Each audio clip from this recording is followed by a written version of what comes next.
Great. Great. That's All great to right. hear. All Yeah. right.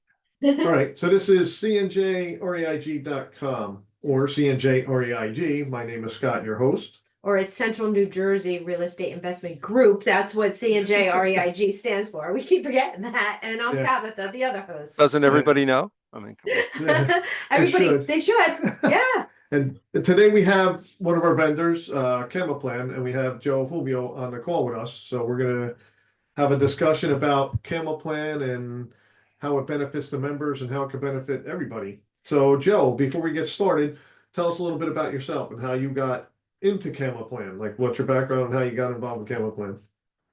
I was an active retail investor, and I enjoyed doing research and studying fundamentals and doing it. And I would spend hours and hours a week doing it, and it was fun, and I made a little bit of money. But it was I also understood that I was way outside the game in terms of having access to direct information. And then the market can be crazier for longer than you have money.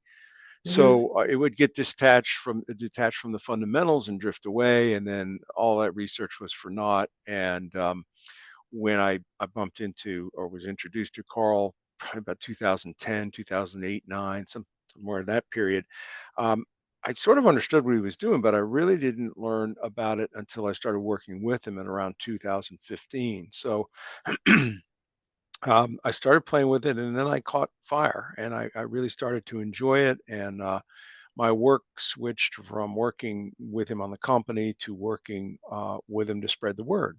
So that's how I got to meet you guys and become part of the CNJ family. So that's Yeah. Oh, I that's how like that all that. came about. Yeah, Yeah, we Becoming like part of the having you down here. family. Yeah. Yeah. That's why we say we're building a community, not so much a group.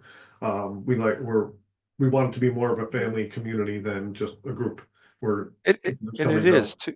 It is too because the first time I walked in there, I felt very much at home. There was a very welcoming attitude, not just by you two guys, but the people that attend them are genuinely interested in talking to other people. So yeah, so and I've Yeah, enjoyed it since. So that's awesome. We like to hear that. That's, Yeah. we don't get enough feedback of good feedback, unless we ask people specifically, but that's awesome to know. Um, so you said Carl, I know it's Carl Fisher, right? He's the founding yeah. CEO or something of CamelPlan. So what made him decide to start CamelPlan? Well, he is a part of the family is a third generation real estate investors, and he and his sister Maggie, hence the Cama, Carl Maggie, um, they were interested in this, and they found it pretty much by investors for investors. That's the way they explained it. Is that there wasn't a lot of information on this back in the 1990s when Carl was looking into it, and there wasn't the internet, and there wasn't the access to information and the ability to share like we have right now. And so he Right. did his homework, being thorough, as an ex-rocket scientist. He was with NASA and worked on the space shuttle program, and he Mhm. took it all apart and put it back together again, and figured this might be a business, and it Awesome. would help other investors who are looking to do the same things that they were looking to do. And so that's how the ball got rolling. Cool. So Okay. being part of our family now we have a rocket scientist on our team. Absolutely. That is like so Absolutely. cool. Yeah. It Right. is. I'm sorry. Not to get sidetracked, but Yeah. Um, Uh, sorry. All right. With CamaPlan, it's explain a little bit about it. We know self-directed, but a lot of people ask, what does that mean?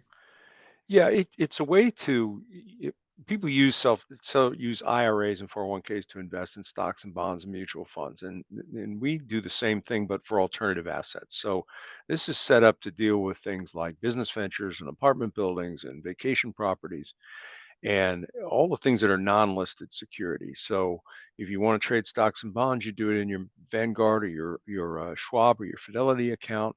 And if you want to get involved in alternative assets, you would go to a self-directed IRA custodian and open your account there. So we're subjected to the same rules, same IRS oversight as the big guys that handle listed securities. It's just that we handle a different type of asset. We're set up to deal with those things. Awesome. So Okay. so it allows people to take their retirement funds or non-retirement funds and invest them into different kind of asset classes outside of stocks. Absolutely. I pointed out that I was a retail investor, and sometimes I felt like I didn't have much control because, again, market forces are beyond my reach and understanding, and just access to information. But here, we get a lot of people that are like you two. You come into it from a real estate background. They come into it from a finance or a banking background, or they're in the construction trades and they handled a few fix and flips for somebody and they figured it out. So Mhm. it's an opportunity to invest in what you know. We have people that have retired from various industries, and they have retirement funds, and they're able to come back into those industries and invest in intellectual property or startup ventures, or competitive players within those industries that they've been watching and they understand. So they feel like they have more control over it. That's one of the main features. Right. So frees up Right. their interest instead of just saying, I just gotta invest in these things, because I know a lot of people invest in 401ks through their job. And they're just like, I don't understand it. This says short term, this says long term, this says mid cap. I don't get it. You can't put money and just leave it sit there. You have to constantly invest it when, even if it's losing money.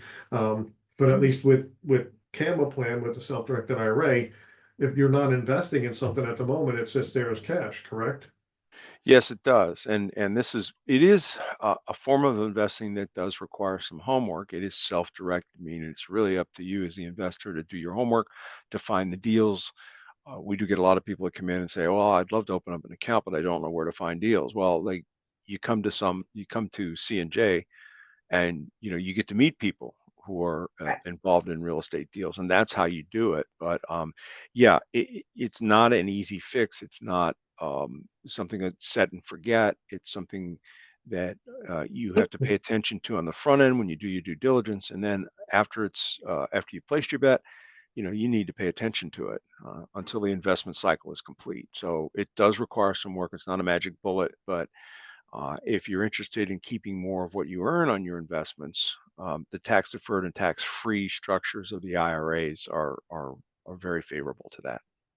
That's what I was gonna ask. A few people actually have asked me Roth self-directed IRAs. We have those as well, where you Yes, can use those to grow yes, real yes, estate. we do. Yeah, Uh, and just to compare the two, a lot of people are familiar with an IRA. They may have opened one, during their lives and put some money away in there. And uh, those traditional IRAs compared to the Roth IRAs, with the traditional, the government incentivizes you to put money away for your retirement. So it gives you a break. You put in a contribution, you get a little bit of break on your adjusted gross income before the tax is applied. But when you go to withdraw that funds when you retire, the government is going to want its take. It's going to share in what you've grown because it subsidized the seeds that you planted in the ground, and now the crop is mature, and you're going to tie some of that back over to the government. The Roth is has no incentive for putting funds in there. It's after tax money, but once it goes in there, you're never taxed on it, and you're never forced to take it out. So, the premier example of someone using a Roth would be Peter Thiel, who put his PayPal stock into his Roth IRA, and of course, pennies on the dollar when it was issued. Those are penny a share issuances, and he put those into his Roth IRA, and I think he's got $1 billion in there, and it'll never be taxed. damn. So, So, yeah. So in the one case, you subsidize the seeds, you pay for the seed, you plant it, you pay attention to it, you make it grow, you get to keep it all. The other So part, how do yeah, you you do get a that? little tax break. Hmm? he's like, how That's do you not, do that? now you got my wheels turning. How do I do that? How do you So find Yeah, a should that's I the seed? just like magic, leave isn't the it? apples sitting there? You That's know? the magic, isn't it? Yeah. Yeah. So I guess the analogy, because I've heard this before, is you harvest the seed or you harvest the crop, right? Exactly. So Exactly. with Roth, you're harvesting the Oh, seed, and with a traditional, you're harvesting the crop, which is after it's grown. That's when you start paying the taxes, whereas the Roth, you're paying up front. Yeah, if I came to you and I said, look, your seed corn's going to cost you $1 million, and I'll put half of it up there. Well, when that crop comes to market, I'd want to have, I would want to share in that profit. That's mhm. kind of the position the government's in with regard to your traditional. It's giving you a break Right. and incentivizing you to put that money away, and then it's going to share the profit. And the Roth, there is no incentive, but you get to keep it all. And the other difference is with the traditional 73 at age 73, and in 2033 it'll go up to 75. You're going to be forced to take required minimum distributions from that account. And that the amount of the distribution is based on what you have in your IRA accounts in the aggregate, and also on the longevity or mortality charts that the government publishes about when they expect you to, go to the great beyond. And so you'll be forced to take some out every year, and you'll be taxed on that. Where the Roth, there is no limit. You could turn 59 and a half, which is the earliest time that you can take a distribution without penalty from an IRA. You could take it all out the day after you turn 59 and a half, and there's no tax. Or you could just leave it in there, and you get to be 90, you could distribute it out, take it out at that point, there'll be no tax. Awesome. Yeah. Question here. If with the Roth, do they hit you as an income tax when it comes out instead of a No tax. so it wouldn't be, No, I guess I'd have to talk you to an already accountant, paid on it, but right, but it's, I'm just wondering if it's considered income, so they wouldn't tax it coming out of the account, but when you file your taxes, they consider it income. So they No, should. there's a slide that we added to the basic explanation. It was after the time when I first met you, and it compares a real estate investment in a Roth versus a real estate investment with non-qualified funds. In other words, you have this money, and in one case, the person with non-qualified funds buys $1 million building. Person with an IRA, Roth IRA, buys the building next door, identical in every way, for $1 million. And as income comes in through rentals, the non-IRA uh, the non-IRA building gets a depreciation allowance, which it takes, but it also owes income taxes on the net after the depreciation allowance and after expenses. That doesn't happen in the IRA. All of that income goes straight to the bottom line. The real magic happens when you sell the property. When you sell it, there's always a clawback of some of the depreciation allowances that you took, and there's also capital gains tax. Neither of those occur in the Roth. So you get to keep all the income, Gotcha. yeah, and you get to keep all of the gains. Awesome. that's Yep. yeah. So that's a good explanation, yeah, Yep. because a lot of people don't understand the difference. So outside of these IRAs, is there other kinds of investments that other kinds of accounts people could put into or open with CamaPlan? Yes, if you've got a business, and we recommend this for people that might be working full-time for someone else, they have a side gig, and they have a 401k at work, but they have a small company and it generates earned income, you can put a 401k on top of that company, or what are called a simple or a SEP, self-employment plan, IRAs, on top of that company. And you can contribute more to those than you can to the IRA, the Roth IRA, and the traditional IRA. So you could actually I have one on top of my little company, and it's a great vehicle because you can tuck more money away. I think the limit this year is $90,000. You can put $90,000 away in that account. So those are great vehicles. There's also two others that we have that operate similar to Roths. There's no incentive for putting money in there, which is the education savings account and the health savings account. And so you can save for your kids' college education, and those funds can participate in the same investments that you're doing in your IRA or your 401k. Now that you mentioned one about the education, what happens if they choose to not go to college and they decide to join the circus? Because it's happened. Yeah. What No, happens to that plan I then? I can get, well, there's no fast answer to that, and I'll get one for you, but and you can pass it along to the group. But yeah, I mean, I'm just if saying. there's training involved, then you could probably subsidize that training with the funds in there. I mean, it doesn't have to be used for college. It could be used for other forms of education or training. Okay. Oh, okay. Yeah, because yeah. my experience and knowledge is that, you put it away for college and then it has to be an approved school, but what if you went to a technical school or some sort of non-college school, could use the funds for What that, if you but went to clown school? yep. What if you did, or hairdresser or whatever it is you want to Right. do. I Right. mean, yeah, that and those options are more viable now. Um, for many kids that don't want to go through the 4 year, um, you know, the 4 year Traditional program. college. Yeah, Right. yeah. Awesome. So those are good things. Right. So I heard you have some videos. So CamaPlan provides videos. Yes, we do. We have some simple videos that do a much better job of explaining how this thing works than I did here. And then we have a full what we call a 101, which it lasts about 35 or 40 minutes, and then there's usually a Q&A, and we record them, but they're great for getting a feel for it on a more detailed level and getting you comfortable with the concept of self-direction. And we have weekly webinars where we feature different types of investments and how they work, so you can learn and find investments that fit your profile. You two are hands-on, property owning in the multifamily space. I'm more passive. I do notes and indirect investments through funds, and I fund fix and flips.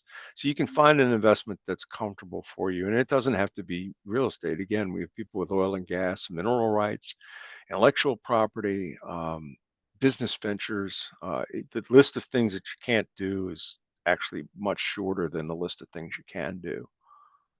That's what I was going to ask you. I said, so what is it that you can't do with it? Like, what are some of the things that you can't It do with your it's policy? it, it's mostly, and there's about 6 or 7 things, and it's mostly things that are um, very difficult to ascertain their value, and it's art, fine art, collectibles, Persian rugs and things like that, or rare bottles of wine and anything like numismatic coins where the valuations fluctuate dramatically and fluctuate between appraisers. Real estate, a little bit more easy to appraise. Appraisers can, they're generally within a ballpark on a valuation of a 4 unit apartment building. So these are things that and those things also lend themselves to speculation. One of the things they didn't want people to do when they set this up was to invest in harebrained schemes of various sorts, and this is where you would find some of that. Yeah. Right. Yeah, well, it's to grow it, not to just go and say, hey, I want to take my retirement funds and be crazy and do something that's out of the ordinary to try and make money. Right. Because I Yeah, know. yeah, like you can, and or somebody says, well, these will someday be a collectible. Well, all right, great. What if they aren't? And they're very Right. Right. hard to ascertain the value. So it's mostly things like art. You can't put booze in there. Numismatic coins. You can put um, uh, mint issue coins from like gold eagles, Krugerrands, Chinese pandas, Canadian maple Okay. leafs. Those kind of things you can put in there. Yeah, just not numismatic, but if you had the actual bullion or the actual coin that's not Yeah, numismatic, then you can, okay, got it. All right, so yeah. you can That's Okay. still that's invest in precious metals, just not numismatic coins. right, and that's probably our third biggest asset category after real estate outright purchases and investments indirectly in real estate, notes and funds and things like that. Precious metals is probably the next up in terms of popularity.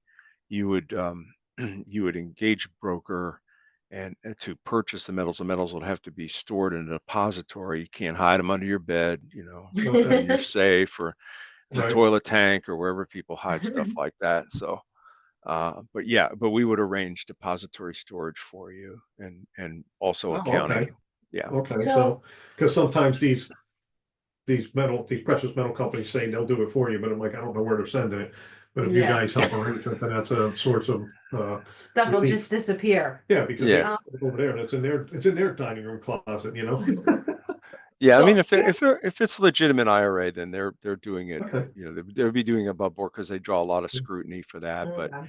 yeah, you Well, don't want your gold underneath the sponsor's bed either. So yeah. yeah, right, Now, exactly. so my next question would be, what about crypto? Bitcoins, they're real, but not at the same time. Yeah. Yeah, it's an area that's evolving, and we have had an opportunity to work with 1 or 2 companies in the area.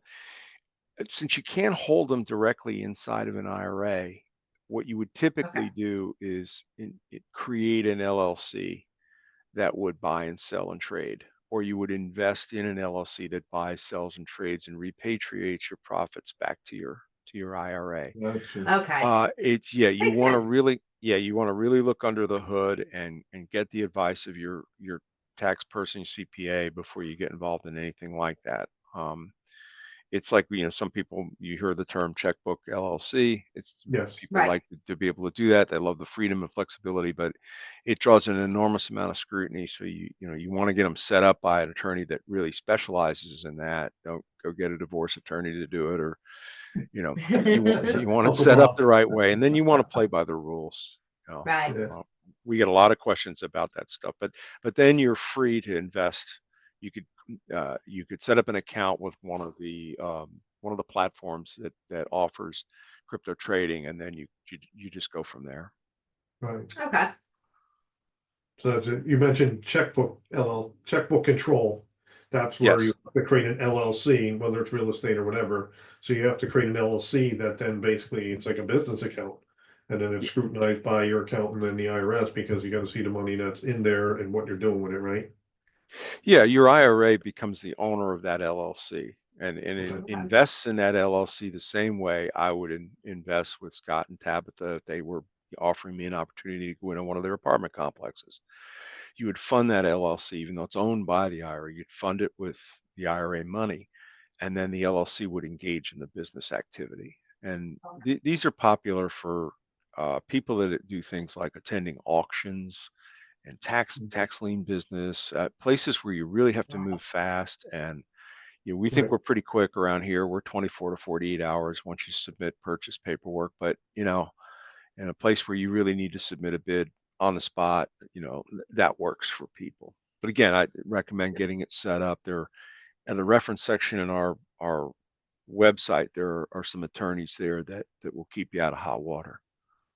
Cool. Yeah, Yeah. it's always important to not be Yeah. in trouble with the law or the government. Yeah, once the accounts were set up, we did it and you walk through everybody. You Yeah. help everybody get everything, answer the questions. You're there. As much as Yeah. I annoyed you helping my friend get her set up. No, this is And you confusing to still like people. us. I love you guys. Are you kidding me? I drive up to Woodbridge once a month. Yeah. Just to see you two. But no, seriously, it's a confusing area. People are not accustomed to doing this. It's Mhm. not something people do regularly, and so they're bewildered by the language. They're bewildered by the forms. The terminology is just a little bit odd, and the processes can appear to be very cumbersome. And Right. so after 20 years, we realize that it's not their fault. So we try not to leave them alone in the maze. We try to pull them through the process, and if they need help on something, we can jump on a call, or we can share a screen and help them through it. And that reduces some of the frustration. I work with a lot of folks like you two. If you're raising money for deals, is that and Tabitha, really the process that you went through with your clients, just introducing them to us, and then we help them get their counsel, help them get their funding over, and help them execute their investments with you. Right. Right. And that was gonna be one of my points, is that like a lot of people say, well, why would I wanna like do anything with CamaPlan? And I'm like, well, you're looking for funds for your deals and people have money, but they can't give it to you because of where it's located, right? So educate them on what the benefits are of working with CamaPlan and putting their funds into CamaPlan so that they can then lend their funds and grow it better than where it's at. That's what I always tell people, but they just don't understand it. The one benefit of working with you guys that I've seen over other custodians is the personal side. Like Right. you get on Zoom calls, you'll get on phone calls, you'll do all of this. I've been there where I was trying to fund deals and it was just like, we'll just fill out the form and we'll let you know when you send it in. I'm like, I don't know. I never done this. Like, what am I doing here? And it just, I had to bang my head against the wall through like Yeah, three I, different companies. I was sent screenshots of exactly Yeah. what to do and how to do it, which was very helpful because Yeah, they didn't help. Betty had no clue about any real estate. She just worked on the floor of a warehouse. Right. And she's sweet. yep. She's sweet. And she is. So I'm so glad you guys were very patient. Yeah. No, are you kidding? Look, I could come into her world and I wouldn't know anything. and she would have to show me around that warehouse. That's what she does for a living. She should focus on Right. that. Right. Same way that she should focus, and you and she can focus on your deal and not have to be, oh gosh, did I fill this out wrong? Did I do this? What happened to this? And we're still working on that. We'd like to always achieve more visibility for people so they know where their stuff is, and the systems are always evolving. We say there's about 40 companies in this space, and about 25 really matter, and we're kind of in the middle in terms of size. So we Right. think, we're big enough to get anybody's deal done, but we're small enough to answer the phone. So Right. it's a good place to be. Yeah, I Yep. think it's important because like I said, I've seen even smaller ones and bigger ones than you guys, and it's just like pulling teeth. And if it's somebody like a person that's not involved with real estate and they're getting into lending for something, that's a nightmare for them to go through without the help. It really Yeah, is. yeah, I'm yeah, from a yeah. lending, an investing and lending perspective, I can do it, so I'm not as frustrated, but I see it from the average person, and that's where having our investors tie in with you to work with you like we did, like Tabitha did on her friend who has nothing to do with real estate or investing is a big piece and a big component. Why I'm always telling people that they need to go see you when they're at the events and they need to talk to you outside of the event so they can start finding their sources of private lenders. And working with somebody that's quality people, not just a business, somebody that's like, I'm a Right. business, I'm a custodian, You'd be surprised how many people have no idea that they can use their old stuff that is sitting there doing nothing right? Yep. and invest. So, And a lot Absolutely. of them are always the famous words I always hear is I've always wanted to invest in real estate. Well, here's how. Call Joe. That's cool Here it Joe, is. that's right, cool Here's your Joe. opportunity. Well, yeah, Uh, they don't know they can do it, and then, yeah, but then, must understand that there is some work involved on. We'll iron out the real arcane paperwork and process stuff. We'll take care of that. But they need to work closely with you, and they need to understand what they're getting into, and you have your job to do in terms of explaining the investment to them. Right. Um, yeah. so yeah, I tell people it's not a magic bullet. It's not like placing a bet, at FanDuel. You, it's just your money. You want to pay attention here. Yeah, Uh, Exactly. I like the fact that you guys have training videos and things like that. Some of them don't have that stuff. Yeah. They just Where can don't. I find that training video for the you small can go businesses? to if you go to the website, there is a What's the events. website? Say it so that Oh, we got it. yeah, it's CamaPlan.com, CamaPlan.com. There we go. And there's an events in the main navigation thing, and you can pull down there. We have not only webinars, we have podcasts where we talk to people about their, the journeys they've made as investors, because you guys started doing this as fix and flips and doing multifamily investing, and now you're reaching the stage where you're beginning to make offers available to other investors and up your game. And that's a path that a lot of people take as they get involved with this, and then they understand it at a higher level. And so you'll want to tune into some of those and listen to those journeys and what those people learn. Same reason you go to the meeting, you find out why make all the mistakes if everybody in the room's already made them, you But know? So people don't take that Right. into account. They just go there because they want to learn a topic and not understand there's other people that have already been there and made the mistakes. yeah, yeah, Right. So a question regarding real estate, because I know a lot of people always ask this. Can I take my IRA and use it on a rental property that I'm going to own but not live in? yes. You can own it. There's a little bit difference in owning it. I have to explain this to the traditional landlords, is that if you're used to having your hands on the property and fixing things and patching this and painting that, you can't do that in IRA. It was made to be a passive investment. But if you're serious about growing your portfolio of doors or whatever it is you're trying to do, you're going to end up having a a constellation of contractors and plumbers and electricians and tradespeople. You might as well get those people lined up now, because why do that work yourself? You can be busy building your business. Carl tells a story of a property he'd been watching. He knew it was going to come up for sale, and he missed the opportunity to bid on it because he was busy saving himself $25 an hour painting one of his other properties. And so Ah, $25 an hour gives you an idea how long ago that was, but Yeah, no. the principle still holds. It's if you're Yeah. serious about building up your business, you want to pay attention to the business and and not doing the yep. handy stuff. No, Work absolutely. We get that on part. your business, not in your Yes. business. The business owner. Absolutely.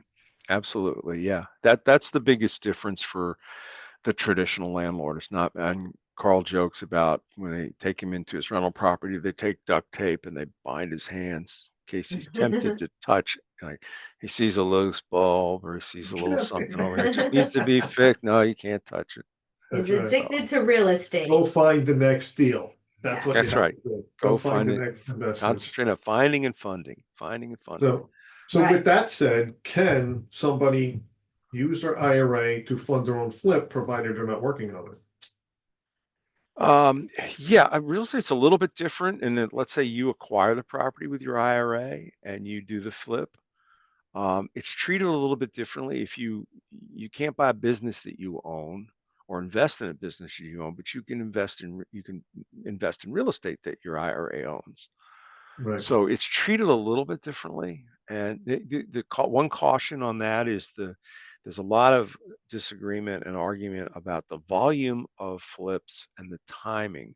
So if you're perceived to be doing that as a business, the IRS will come down on you and say, look, this is a business. It wasn't intended to be an operating business. So you'll now be, you'll pay penalties or you'll pay tax or other bad things will happen to you. So I would get advice again. We always say from your tax person, say, look, I intend on doing this twice a year. I intend on doing this 3 times a year, and I'm doing it. I'm doing this or having the work done for me on these properties. I don't want it to be perceived as being a business. What do I need to do? And they'll Got it. steer you in the right direction. Yeah. I mean, Okay. my stuff's all passive, so I don't have to worry about that. Yeah, it's just a question that always comes up because I know people have old 401ks in places, they want to roll them over and utilize it for doing their flips, and I'm like, I think you can, but I'm not sure. It just depends on what you're doing. You can't, I know you can't do the work yourself. So if I partner with a general contractor who's gonna handle all the work and I Right. do a flip or two a year with him, then that should be okay because I'm not doing the work they are. That's kind of what I'm doing now. I mean, I'm coming in with essentially the construction loan and I'm taking a first lien Right. position. So I'm hands off and then Right. that person does all the work and you should be good there. Again, we probably should put together something on where the fix and flips can be considered a business or where you can get yourself into trouble doing too much of anything on those. Right. So And with that said, you can't lend, so with these types of residential properties, you can't lend the money to your LLC to do it. It would just be in your personal name. right, that'd be considered self-dealing. So anything that you own or control outside of your IRA, you can't invest in. Okay, You can invest alongside of other money in those deals, but you can't invest in Okay. anything that you own. gotcha. So we Cool. get this all the time. It's like I can't, Tabitha can't invest in a business you own. You can't invest in a business Tabitha owns, but you two could invest together in a business that neither of you Gotcha. own. Start a new Yeah, business and invest in that. Okay. yeah, yeah. As Oh, long as you're not the ownership is less than 50% or gotcha. control. Yeah, because there's situations where if you have 5% of the shares, you effectively in control and you control the board. That you can't do. So Okay, gotcha. So you gotta be a minority person in a business and then you can invest in that business. yeah, and it's Cool. it's So, good not to be taking compensation, and there's a lot of things that Right. you can do to seal that off.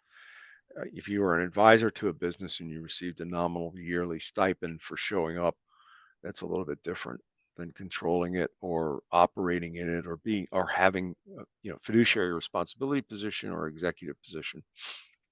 Got it. awesome. Okay. That answers some big questions for me now. I know how to answer those better. Yeah, because that was You gonna can be always one call me. thing. When You can always, well, IRS compliances. it's like I'll be in a conversation face to face with somebody, be like, hold on, let me get you on the phone. I think it would be listen. I cold encourage and that. sensible. Do it. Do it. And that happens all the time. I'll I get do it all the broadsided with a She does it all the question. time. I gotta get into that Yeah. habit. I get used to that- like, okay, I sent That's like a whole bunch of people over to CamaPlan. I was like you talking to them, did. and texting him and texting him at the same time, and I just said, "Everybody, go talk to Joe Friday." That's Yes, it. Yeah. that, Yeah. Thank you so much. We really appreciate the confidence you guys have in us, and of course the home we found with C&J, and just the support y'all give us. And so yeah, but that's what we're here for. Get us on the phone. Awesome. so All right. any question you got? No, I think he answered on most of it, other than the fees and setups, maintenance, transactions, those type of things. Yeah. I mean, rather than having somebody Generally around. remember this, I mean, the fees for most of the major players are competitive. Some people will charge more for transaction things. We do them at cost. Other people will charge a little bit more for the maintenance type stuff. The rule of thumb that I give to all the clients that I've done this for in the past is that your typical full service brokerage firm will charge you 1 to 2% of your account balance each year. It's rare that we're over a half to 3/4 of 1%. And Okay. yeah, they look at the fees, and it's the first time they've seen the fees. If you invest in ETFs and mutual funds, a lot of the fees are taken off before you ever see the net asset value reported. So you're kind of not seeing those. And so they say, gosh, it's Mhm. $300 a year just to have, an asset on the books over there. But then I put the math down there and I said, look, you're getting 10, 12, 15% IRR on this stuff. And we're charging you 1/2 of 1%. You can't do this at a brokerage house. And if you could, they'd charge you 2 or 3 times what we're charging. So I have Yeah, to go look because I have if I have those in my stock things, yeah, and I look at the dividends and I'm like, what is that charge for? yeah. Where'd that come yeah, from? Well, yeah. that's what people don't do with their 401k. Their 401ks in a company they don't work for, and they No, don't I do know. anything, and it just loses money because of all the fees. And Right. Yeah. like I know a lot of custodians, like you were saying, some of the ones I've been with, they charge that higher percent for the asset total. Some of them break it down per asset. So if you have your money invested in 3 different things, they charge you per asset. Some charge you for the overall value of the asset. And I know the fees are higher than your fees. I'm like, okay, Mhm. you know, but again, it's the personal side of it too that you guys offer and bring to the table that the other people I haven't had that with, and I know other companies I don't work with, but we borrow people's money from, and they don't have that either with these other companies. It's just not there. So you guys have that personal side of everything that you deal with. You don't just sit there and say, well, the form's there, go fill it out and send it. Right. You know, Well, Send thanks. a No, screenshot of it. no, This is that's great to know. I mean, we have two different kinds of fee bases, and so we'll put you on the one that saves you the most. And if you're paying by the asset, it's $300 a year for an asset, but that asset could be worth $50,000. It could be worth $50 million, and it's no different. And then if you have a small balance in your there you go. account, or if you start getting a dozen assets in your account, we'll move you to what's called the account value basis. It's on a multiplier, and it has a cap on it. So you could have, 7, 8 million bucks in your IRA and pay $2,000 a year for all of the stuff that you're doing, for all the assets that you have in your account. So that's not much at all. no, it's No, reasonable. for Yeah. some of these big accounts, that's a drop in the bucket because Even they're, for like you said, a $50,000 house that's collecting $1,200 a month in rent, and I'm paying $300 a year Not a lot. for a maintenance fee. That's nothing, yeah, really. yeah, yeah. And we'll handle all the reporting. So if you make contributions to your IRAs, we will provide you with the 5498s. We file those with the IRS, and then if you take distributions, the 1099s, we produce all of that. So you'll have a copy for you, your accountant, and the IRS, and of course we have to file because we're custodians. Right. Beautiful. Awesome. I Yeah. love it. All right. I think I'm done with my questions for Yeah. me. I think we're done. Okay, I so think so. we Hey, appreciate you coming on, Joe. I mean, this has been one of the interviews we really want to get and dig into because we know the value that you guys bring and how it can help not just the investors, but just a normal person out there like Tabitha's friend who nothing about investing in anything, and how it's going to help her keep her retirement fund in her pocket and not lose it. Mhm. A lot of oh, benefits that's there, great. you know. Thanks for giving us the time and space to talk about what we do. It's great. We really appreciate it. This is a great opportunity for us. Yeah, and again, Us it's too. CamaPlan.com is I the learned a lot. website, right? You'll be Okay. able to reach CamaPlan.com through our website, cnjreig.com, and through all the marketing that we do from the meetings and meetup and everywhere else that we Is- put at Facebook and all of those. Instagram, Instagrams. LinkedIn. And Can they just reach a you? word to people who haven't joined C&J yet. If you join, you can open your accounts for $1 with There you us. go. As many of them as you want. There you go. See, that's a benefit there because there's some charge a bigger fee to open the accounts. The Yeah. best benefit is come to the meetings, Come to the the meetings. last Wednesday of the month. Talk to Joe in person. Okay, it's at Miller's Ale House. They have great burgers. And Meet in some other Woodbridge, They do. in the winter, sit by the fire Yep. and enjoy a right. good meeting and meet Joe and a lot of the other vendors. So is there another way you want people to get in touch with you besides the website? There, or- I'll give a number out. It's 215-283-2868. Just ask for me, whoever picks up, and they'll hunt me down. Okay. Say And, that and if number I'm again? and if I'm on a call or they need to take a message, I'll always return the call. So Okay. Okay. And what was that worry number about one more time? One more time. 215-283-2868. There you go. Awesome. All right. Again, I'll we see you guys appreciate next you week, taking the right? time. Yep, Yep, next see week's you next event. week. Yeah, I'll Appreciate see, it. Thanks again, Joe. see you next Wednesday. Take care, guys. You Take too. care. Bye. Bye now.